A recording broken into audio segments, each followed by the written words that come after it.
ಇತ್ತಿತ್ಲಾಗಿ ಬರೀ ಗಂಜಿ ಮೇಲೆ ಅದನಂತ, ಇತ್ತಿತ್ಲಾಗ ಅದು ಹೋಗುವಂತಂತ. ಮತ್ತ ದೊಡ್ಡ ಶರಣ ಅದನ ಅಂತ ದೊಡ್ಡ ದೊಡ್ಡ ಮಂದಿ ದೇಶಾವರಿ ಮಂದಿ ಎಲ್ಲ ಮಾತಾಡೋದು ನಾನು ಕೇಳಕತ್ತೀನಿ. ಅಲ್ಲ ಇವ ಮ್ಯಾಗ ದೊಡ್ಡ ಶರಣ ರಾವ್ ಬಹದ್ದೂರ ಇಷ್ಟೆಲ್ಲ ಹೇಳ್ತಾರ ಮಂದಿ. ಆದ್ರ ಅದೇನು ಆಸೆ ಇಟ್ಕೊಂಡು ಕುಂತಿದ್ದ ಅಂದವಳವ ಅಂತೀನಿ ನಾನು. ತನಗೂ ತ್ರಾಸು, ಮನ್ಯಾನವ್ರಿಗೂ ತ್ರಾಸು. ಅದಕ್ಕೆ ಈ ತ್ರಾಸು ನೋಡಕ್ಕಾಗಲಾರ್ದಕ್ಕೆ ಹಿಂಗಂದೇನ? ನಾನು ಅದು ಅಂತೀನಿ, ಇಟ್ಟು ಮುಂಜಾನೆ ಈಗ ಯಾರು ಹಿಂಗೆ ಮಾತಾಡಕತ್ತಾಳ ಅಂತೇಳಿ. ಅದು ನೋಡವ, ಈ ಭೂಮಿ ಮೇಲೆ ಅಳ್ಕೊಂತ ಬಂದಿವಿ ಅಂದ್ಮ್ಯಾಗ ಅಳ್ಕೊಂತ ಹೋಗೋದಲ್ಲ ಈ ಜೀವ. ಖರೇನ ಐತಿ ಬಿಡ. ಆದ್ರೂ ದೊಡ್ಡ ಶರಣ ಅಂದಿದ್ದ ಅದೇನು ಆಶೆ ಐತಿ ಯಾರಿಗೆ ಗೊತ್ತ? ನೋಡವ, ಶಾಸ್ತ್ರ ವಚನ ಹೇಳೋರು ದೊಡ್ಡ ದೊಡ್ಡ ಮಂದಿನೇ ಹಿಂಗೆ ಆಸೆ ಇಟ್ಕೊಂಡು ಕುಂತ್ರ ಇನ್ನು ಒಂದಣೆ ಎರಡನೇ ಮಂದಿ ನಾವು. ನಮ್ಮಂತರ ಗತಿ ಹೆಂಗ ನೀನ? ಆದ್ರೆ ನೀ ಏನೇನು ಫಕೀರಪ್ಪ ಆಗ್ಲಿ ಭಾಗೀರಥಿ ಆಗ್ಲಿ ಒಬ್ಬರಿಗೂ ಸಾರದ ಕುಂದ್ರು ಅಂತ ಅಂದವ್ರಲ್ಲ. ತಮ್ಗೆ ಏಟ ತ್ರಾಸದ್ದು ಒಬ್ಬೊಬ್ರಿಗೆ ಹೇಳಿಲ್ಲ ನೋಡವ. ನೀ ಹೇಳೋ ಮಾತು ಖರೆ ಐತಿ ನೋಡೇವ. ಆದ್ರ ಅದೇನೋ ಹೇಳ್ತಾರಲ್ಲ, ತನಗ ಸ್ವಲ್ಪ ಸಮಾಜಕ್ಕೆ ಸರ್ವಸ್ವ ಅನ್ನಂಗ ತನಗಂತೇಳಿ ಏನೂ ಇಟ್ಕೊಳ್ಳಿಲ್ಲ. ಈ ನಮ್ಮ ಫಕೀರಪ್ಪನೇ ಖರೆ. ಎಲ್ಲ ಈ ದೇಶಕ್ಕೋಸ್ಕರನ ಉಡಿಪಾಗಿ ಇಟ್ಬಿಟ್ಟ ನೋಡು. ಈ ಫಕೀರಪ್ಪ ಮೊದಲು ವಕೀಲ್ ಇದ್ರಂತ.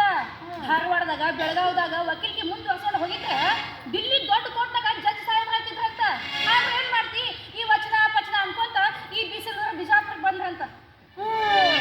ಈ ಬಿಜಾಪುರದಾಗ ಬೆಳೆ ಇದ್ರ ಮಳೆ ಬರಂಗಿಲ್ಲ, ಮಳೆ ಬಂತಂದ್ರ ಬೆಳೆ ಇರಂಗಿಲ್ಲ. ಬರೀ ಸಮಾಧಿಗಳು ತುಂಬಿದ ಊರ ಐತಿ ಈ ಊರು. ಆದ್ರ ನಮ್ಮಂಥವ್ರಿಗೆ ಏನು ತ್ರಾಸ ಆಗಬಾರ್ದು, ನಮ್ಮಂಥವ್ರೆಲ್ಲ ಮುಂದುವರಿಲಿ ಅಂತ ಹೇಳಿ ಮರಾಠಿ ಶಾಲಿ ಬಂದ್ ಮಾಡಿ ಕನ್ನಡ ಶಾಲಿ ತೆಗೆದ್ರಂತ. ಅದು ಅಲ್ದ ಹೆಣ್ಣು ಮಕ್ಕಳ ಸಲುವಾಗಿ ಪೈಲಾ ಶಾಲಿ ತೆಗೆದವ್ರು ಇವ್ರ ಅಂತ. ಬೆಳಗಾವದಾಗ ಗಂಜಿ ಕೇಂದ್ರ ತೆಗೆದ್ರು, ಕುಡಿಯೋ ನೀರಿಗೆ ಕೆರೆ ಕಟ್ಟಿಸಿದವ್ರು ಇವ್ರ ಅಂತ. ಅದು ಅಲ್ದ ಸಿದ್ದಪ್ಪನ ಹೆಸರ ಮೇಲೆ ಬ್ಯಾಂಕ್ ಮಾಡಿದ್ರು. ಅದು ಅಲ್ದ ಸಿದ್ದೇಶ್ವರ ಹೆಸರ ಮೇಲೆ ಹೈಸ್ಕೂಲ್ ಕಟ್ಸಿದ್ರು. ಇನ್ನು ನಮ್ಮ ಊರಾಗಿನ ಮಂದಿ ಮುಂಬೈಕ ಪುಣಾಕ ಕಲ್ಯಾಕ್ ಹೋಗೋದು ಭಾಳ ದೂರ ಆಗುತ್ತೆ ದಾರಿ ಅಂತೇಳಿ ಇಲ್ಲೇ ದೊಡ್ಡ ದೊಡ್ಡ ಸಾಲಿ ಕಟ್ಸ್ಯಾರಂತ. ರೈತರ ಹೊಲಕ್ಕ ಮುಂದೆ ನಿಂತು ತಾನ ಒಡ್ಡ ಹಾಕಿಸ್ಕೊಟ್ರಂತ. ಮುನ್ಸಿಪಾಲಿಟಿ ಮೆಂಬರ್ ಆದ್ರೂ ಸೈಕಲ್ ಮೇಗ ತಿರುಗಾಡಿದ್ರು. ತನಗಂತೂ ಒಂದು ಮನಿನೂ ಇರ್ಲಾರ್ದಂಗ ಈ ಫಕೀರ ಬಸ್ತ್ಯಾಗ ಫಕೀರಾಗೇ ಉಳಿದ್ರು ನೋಡ. ಅದು ಅದ ಮುಂಬೈದಾಗೂ ಇವರು ಮೆಂಬರ್ ಆಗಿದ್ರಂತವ. ಮೈಸೂರು ಮಹಾರಾಜರು ನಮ್ಮ ಆಸ್ಥಾನಕ್ಕೆ ಬಂದವರು ಯಾರೂ ಬರಿಗೈಲೆ ಹೋಗಿಲ್ಲ. ನಿಮಗೇನು ಬೇಕು ಕೇಳ್ರಿ ಅಂತ ಕೇಳಿದ್ರ ಈ ಪುಣ್ಯಾತ್ಮ ನನಗೆ ಪ್ರಿಂಟ್ ಮಾಡಾಕ ಬಗ್ಸಿ ಮಳಿ ಬೇಕು ಅಂತ ಕೇಳಿದಂತ ನೋಡ. ಅವನ ಅಕ್ಷರದ ಮಳಿ ಇರ್ತಾವಲ್ಲ ಅವು ಇಲ್ಲಿ ಸಿಗ್ತಿದ್ದಿಲ್ಲ ಮಳೆಗಳು. ಅವು ಇಲ್ಲಿ ಸಿಗುದಿಲ್ಲಂತ, ಪರದೇಶದಾಗ ಸಿಗ್ತಾವಂತ. ಈ ಕೊಡಿ ನನ್ನಂತಕ್ಕೆ ಆಗಿರೋ ಸೊಲ್ಗಿಗಟ್ಟ ಮುತ್ತು ರಕ್ತ ಕೇಳ್ತಿದ್ದಿ. ಅದಕ್ಕ ನೀನಂತಕಿನ ಕರೆದಿಲ್ಲ ಅವ್ರು. ಕೋಡಿ ಹಳೆ ಕೋಡಿ ಆದ್ರೂ ಏನ ಅನ್ನು. ಈ ನಮ್ಮ ಫಕೀರಪ್ಪ ದೇವ್ರಿದ್ದಂಗ ಅದ ನೋಡುವ. ಪಾಪ ನನಗಂತ ಏನೂ ಮಾಡ್ಕೊಳ್ಳಿಲ್ಲ. ಎಲ್ಲ ಈ ದೇಶದ ಸಲುವಾಗಿ ತನ್ನ ಜೀವನೇ ಸವಸಿದ. ಒಂದ್ಸಲ ಬಿದ್ದು ಕಾಲ್ ನೋಡ್ಕೊಂಡ್ರು. ಅವ್ ಹಳೆ ಕಾಡೋಲಿ ತೆಗೆದು ಓದ್ತಿದ್ರಂತ. ಆ ಧೂಳಿಗೆ ಆಜಾರ್ ಬಿದ್ರು ನೋಡ. ಹಿರಿ ಮಗ ಸತ್ತಾಗಿದ್ದಂತೂ ಭಾಳ ಸಣ್ಣಾಗಿ ಬಿಟ್ಟಾರಂತ. ಭಾಗೀರಥಿ ಅವನ ಕಣ್ಣಾಗ ನೀರ ಆರಿಲ್ಲ ನೋಡ. ಮತ್ತ ಈ ಆಶೆನದು ಇರೋದೇ ಅಲ್ಲ, ಆಶೆನದು ಭಾಳ ಕೋಡೆಯವ ಎಂಥವ್ರಿಗೆ ಬಿಟ್ಟಿಲ್ ಬಿಡು ಅದು. ಆದ್ರೂ ಶರಣ ಬಸಪ್ಪನವರು ಒಪ್ಪುವಂತ ಕೆಲಸನ ಮಾಡ್ಯಾನ ನಮ್ಮ ಫಕೀರಪ್ಪ. ಆದ್ರ ಆ ದೇವ್ರು ಇಷ್ಟು ಕಷ್ಟ ಕೊಡಬಾರ್ದಾಗಿತ್ತು. ಆ ಶಿವ ಮಂದಿ ಓದಿ ತಣ್ಣಗಿರ್ಲಿಕ್ಕೆ ಪುಸ್ತಕ ಹಚ್ಚಿ ಹಾಕಿಸ್ಕೊಟ್ರು. ಈಗ ಅದ ಮಂದಿ ಮನೆ ಮುಗಿಸುತ್ತೆ ಹಾಯಾಗ್ಯಾರ ನೋಡ. ಏಯವ್ವ, ಈ ಮಂದಿ ಸುದ್ದಿ ಏನ್ ಹೇಳ್ತೀಯ ತಾಯಿ ನೀನು? ಅಲ್ಲ ನಾನು ಅಲ್ಲ ಮಗಳ ಮನ್ಯಾಗ ಇರ್ತೀನಿ. ಊರಾಗಿನ ಮಂದಿ ಒಬ್ರು ಮನೆ ಹತ್ರ ಸುಳಿಯಂಗಿಲ್ಲ ನೋಡ ನೀನು. ಅವ್ರು ಗಟ್ಟಿ ಮುಟ್ಟಿ ಇದ್ದಾಗ ಏನ್ ಶಾಲ್ ತರೋದು, ಏನ್ ಹಾರ ತರೋದು, ಸನ್ಮಾನ ಮಾಡೋದು, ಸಾಹೇಬ್ರ ಅಂತೇಳಿ ಅವ್ರು ಹಿಂದಿಂದನ ಅಡ್ಡಾಡ್ತಿದ್ರು. ಆದ್ರ ಈಗ ಒಬ್ಬೊಬ್ರು ಬರಂಗಿಲ್ಲ ನೋಡ ನೀನು. ಈ ಶಾಲ ಹಾರ ಇವಕ್ಕೆ ಹೊಟ್ಟಿ ತುಂಬತೈತಿನ ಪಾಪ. ಈಗಿರೋ ಹಾಲತ್ನಾಗ ಆ ಶಿವನ ಬರ್ಬೇಕು ನೋಡವ. ನೀ ಹೇಳೋದು ಖರೆ ಐತಿ ನೋಡಿವ ನಿನ್ನ ಮಾತು. ಆ ಶಿವ ಅವ್ರಿಗೆ ಆಶೀರ್ವಾದ ಮಾಡಬೇಕು. ಆ ಶಿವಶರಣನಿಗೆ ನಡೆಯವ ದಗದ ಭಾಳ ಹೊಟ್ಟೈತಿ. ನನ್ನ ಗಂಡ ಅಡಿಗೆ ಮಾಡಿದ್ರೆ ಬಿಡ್ತಾರಂತ ತಿಳ್ಕೊಂಡು ಏನೋ ನನಗನ್ನೋ ಬೈತಾನೆ. ಭುವಿಯನುದಿಸಿದ ಮರಗಣಗಳ ಕಿರಣ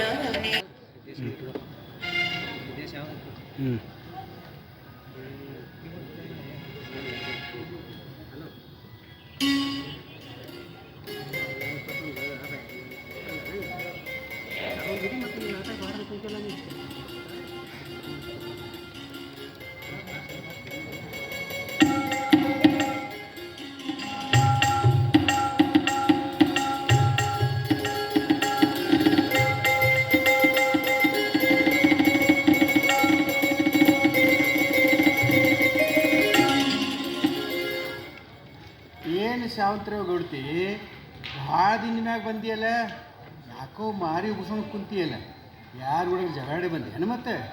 ಯಾವಾಗಲೂ ವಟ ವಟ ಪಿಟಿ ಪಿಟಿ ಅನ್ನಕ್ಕಿ ಈ ಸುಮ್ ಕುಂತಿ ಅಂದ್ರೆ ಏನೋ ಐತಿ.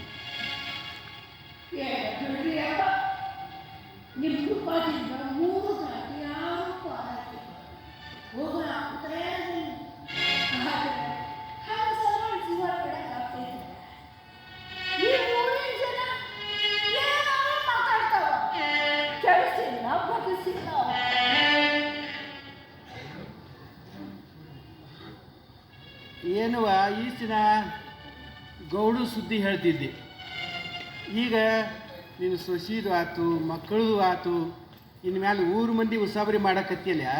ಏನುವ ಈ ವಯಸ್ಸಿನಾಗ ಶಿವ ಅಂತ ಕೂತು ಶಿವನ ಪಾದಕ್ಕೆ ಶಿವನ ಬಿಟ್ಟು ಈ ಊರು ಉಸಾಬರಿ ಬಿಡು.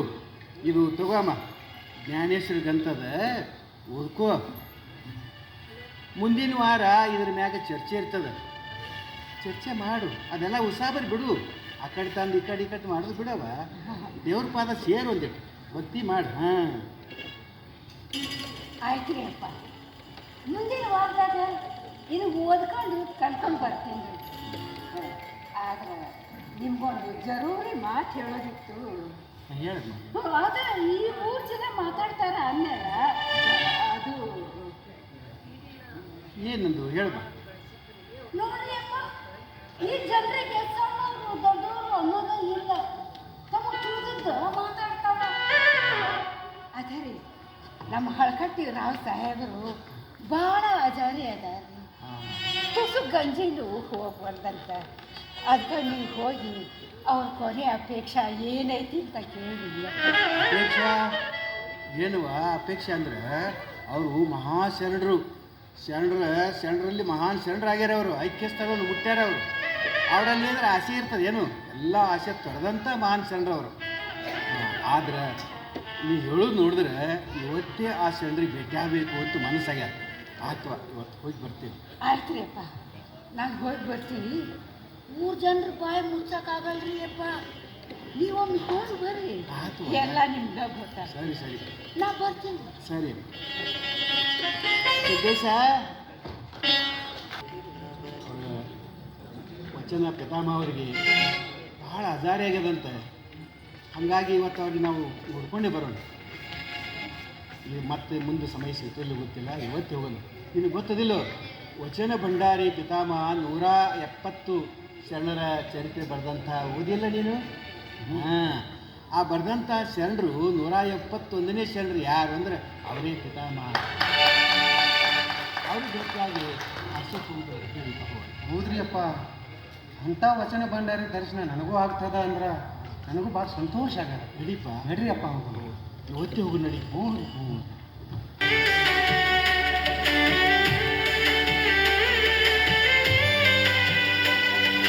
ಜಡವಾದ ಬಡವಾದ ಮೌಲ್ಯ ನುಡಿಗಳಿಗೆ ಮನೆ ಮಾರಿ ಬಸವಂಗಳಲ್ಲಿ ಫಕೀರನಾಗಿ ನಿಂತೆ,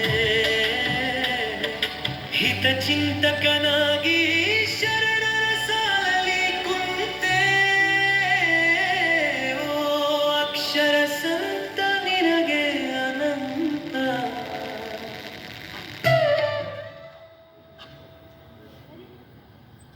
ಸರಿದ್ರೆ ಮಲ್ಕೊಳ್ಳಿಪ್ಪ. ಶರೀರ ಭಾಳ ಅಶಕ್ತ ಆಗ್ಯದೆ. ನಮಸ್ಕಾರ ನಮಸ್ಕಾರ. ಹೌದಲ್ಲ? ಏನಮ್ಮ ಭಾಳ ಭಾಳ ಬಂದರ್ಲ, ಭಾಳ ಅಶಕ್ತ ಆಗ್ಯಾರ. ಏನು ಹೇಳಿಪ್ಪ, 8 ದಿನದ ಹೊಂತಾಯಿತು, ಏನೂ ತಗೋಬಾರ್ದು. ಮೊದಲು ಒಂದು ಹೊತ್ತ ಗಂಜಿ ನಾರಸಕ್ಕೆ ತೊಗೊಂಡಿರು, ಅದು ಇಲ್ಲ. ಹೀಗಾಗಿ ಬರೀ ಎಲ್ಲವ ತಗುಲ ಅಷ್ಟು ಉಳ್ದಾವ ನೋಡ್ರಿ. ಯಾಡಪ್ಪ ಸಿದ್ದೇಶ, ಇರಿಸ್ಬೇಡ. ನಿಮ್ಮ ಪಾದಕ್ಕೆ ಇಲ್ಲಿ ನಮಸ್ಕಾರ. ಇರಲಿ ಎಲ್ಲರೂ ಮಲ್ಕೋರಿ. ಭಾಳ ಶರೀರ ಸ್ವರ್ಗ್ಯದ, ಎಲ್ಲೂ ತಗೊಲಿ ಎಡೆ ಉಳ್ಕೊಂಡವ. ಮಲ್ಕೊಂಡಲ್ಲೇ ಮಾತಾಡ, ಸಮಾಧಾನ. ಹೇಳ್ರಿ. ನೀವು ಮಾತು ಕೊಟ್ರೆ ಹಾಂ ಹೇಳಪ್ಪ ಹೇಳ್ರಪ್ಪ ಹೇಳಿ ಸಂಶಯ ಮಾಡ್ಕೊಂಡು ಹೇಳ್ರಿ ಯಾರು ನೀವು ನೋಡ್ರಿ ಇವಿಷ್ಟು ಇವು ವಚನಗಳದಾವೆ. ಹಾಂ ಸಿದ್ದೇಶ ಇವು ಹಂಗೆ ಯಾರು ಬಂದಾರ ಸಿದ್ದೇಶ ಬಂದು ಶಿವನ ಜೋಡಿ ಬಸವಣ್ಣನ ಬಂದಂಗೆ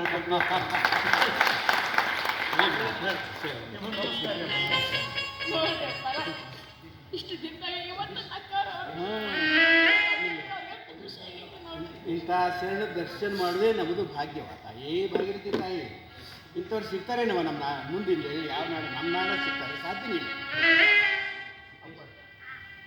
ನನ್ನೊಂದು ಕಡಿ ಬೇಡಿಕೆ ಅದು. ಹೇಳ್ರಿಪ್ಪ ನನ್ನ ಕಡೆಯಿಂದ ಆಗದಿದ್ರು ಊರು ಗೌಡ್ರದಾರ ದೇಸಾರದಾರ ನಿಮ್ಮ ಅಭಿಮಾನಿಗಳದಾರ ಅವ್ರ ಕಡೆಯಿಂದ ಹೇಳಿಸಿ ಆದರೂ ನಿಮ್ಮ ಕೆಲಸ ನಾನು ಪೂರೈಕೆ ಮಾಡ್ತೀನಿ ಆಗ್ಲಿಪ್ಪ.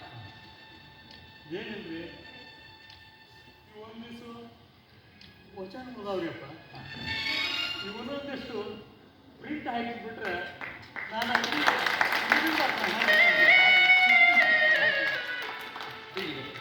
ಹೇಳಿ ರಾವ್ ಸಾಹೇಬ್ರೆ ಇವೆಲ್ಲವೂ ಹೇಳಿದ್ನಲ್ಲ ಊರ ಕಡೆಯಿಂದ ಸರ್ಕಾರ ತೊಗೊಂಡು ನಮ್ಮ ಕಡೆ ಆಗದಿದ್ರು ಎಲ್ಲ ಸರ್ಕಾರ ತೊಗೊಂಡು ಇದನ್ನು ಹಚ್ಚಿ ಹಾಕಿ ಜನರಿಗೆ ಉಪಕಾರ ಆಗೋ ಕೆಲಸ ಮಾಡ್ತೀವಿ ನೀವು ಆನಂದವಾಗಿ ಆತ್ಮಾನಂದ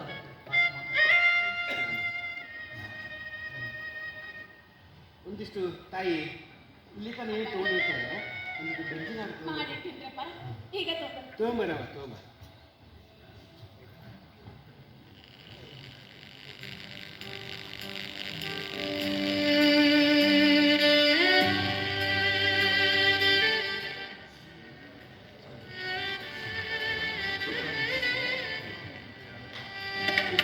ಸಮಾಧಾನ ಜಗಲಿ ಕಟ್ಟೆಯ ಮೇಲೆ ಕಟ್ಟಿದ್ದ ವಚನದ ಕಟ್ಟು ಬಂಧ ಮುಕ್ತಗೊಳಿಸಲು ಭುವಿಯನುದಿಸಿದ ಮರಗಣಗಳ ಕಿರಣ ಮೀಸಲ ಅರುಣ ಓ ಮುದ್ರೆ